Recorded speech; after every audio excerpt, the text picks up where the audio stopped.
সিদিনা আছিল আইতা ককাৰ বছৰেকীয়া তিথি। নমস্কাৰ, মোৰ চেনেলৰ নতুন এটা ভিডিঅ'লৈ আপোনালোক সকলোকে স্বাগতম জনাইছোঁ।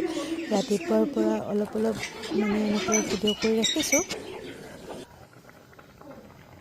এয়া বনিছে মুনু মুনু লুচি, মানে ভোগৰ কাৰণে।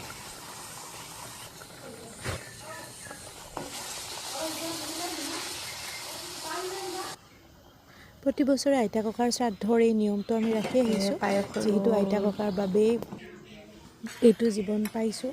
ধুনীয়াকৈ ঘৰৰ ধান চাউলেৰে ভাত খাব পাৰিছোঁ। শ্ৰাদ্ধত মায়ে বহিলে মোৰ বিশেষ অসুবিধাৰ বাবে ধুনীয়াকৈ দিনটো পাৰ হৈছে। গোটেইখিনি এইটোতে গুচোৱা আছে ন, আকৌ এইটো উঠাই দিয়ক। বাচনটো লৈ যাম আৰু বাচনটো দি দিম, তিনিবাৰ দিয়ক।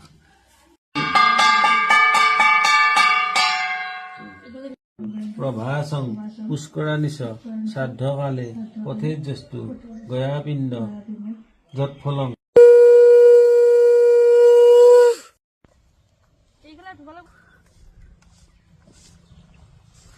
কৃষ্ণ ভগৱান।